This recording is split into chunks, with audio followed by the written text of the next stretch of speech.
మీ business ఏదైనా మీ ఊర్లో promotion చేయాలంటే అది సుమన్ టీవీతోనే సాధ్యం. ఇప్పుడే సంప్రదించండి.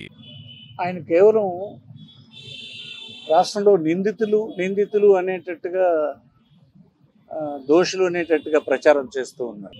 కొన్ని ఆరోపణలు చేయబడ్డాయి. ఆరోపణలు చేసినటువంటి వారందరూ కూడా దోషులని చెప్పడానికి లేదు. ప్రభుత్వాలు పోలీసులు పని కాదు. జ్యుడిషియరీ సిస్టంలో దోషులుగా వారు నిర్ధారించబడితేనే దోషులు అవుతారు. దయచేసి ప్రభుత్వం కేసులు పెట్టినటువంటి వాళ్ళందరూ దోషులే అనేటువంటి భావన సమాజంలో ఉండాలని ప్రత్యర్థులు కోరుకుంటారు.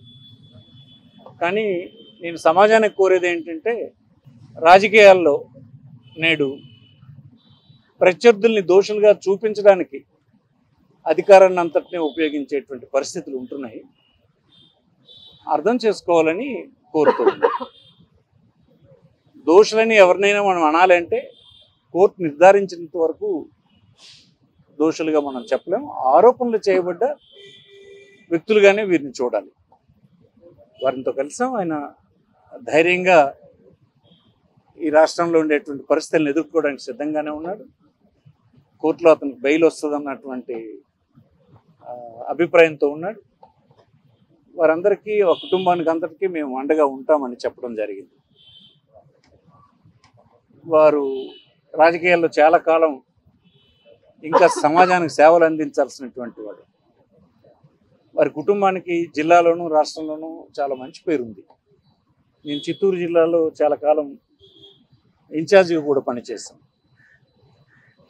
వారు అన్ని గ్రామాలతో ఆ కుటుంబానికి, రామచంద్రరెడ్డికి, రామచంద్ర కుటుంబానికి, ఈ మిథున్ రెడ్డికి సంబంధాలు కలిగి ఉన్నవాళ్ళు. సహజంగానే ప్రత్యర్థులకి వీరంటే ఒక రకమైనటువంటి కోపం ఉంటుంది. ఇవన్నీ రాజకీయాల్లో సహజమే, ఎదుర్కొంటాం. ప్రాబ్లం ఏంటి? నమస్కారం. మన పార్లమెంట్ ఎంపీ గారు, ఎందుకంటే నేను కర్నూలు డిస్టిక్ ఆలూరు కాన్స్టిట్యూన్సీ ఎమ్మెల్యేగా, ఆలూరు ఎమ్మెల్యే అక్కడ నుంచి ఇక్కడ వచ్చినాము. ఈరోజు మన పార్లమెంట్ ఎంపీ గారు మిథున్ రెడ్డి గారిని కలిసినాము. ఆయన ఎందుకంటే కేవలం చంద్రబాబు నాయుడుది అదే జిల్లా కాబట్టి ఈ రాజకీయాల్లో ఎదుర్కోలేక ఈరోజు ఆయన మీద అసలు ఆయనకి సంబంధం లేని విషయం కేసు అంటే లిక్కర్ స్కామ్లో ఆయనకి అసలు సంబంధం లేదు. అయినా వాళ్ళు ఎలాగైనా వాళ్ళ కుటుంబాన్ని ఇబ్బంది పెట్టాలనే విధంగా నన్ను జైలుకి పంపించినారు కదా అనే విధంగా ఈరోజు వాళ్ళ కుటుంబాన్ని కానీ ఈరోజు జైల్లో పెట్టినారు.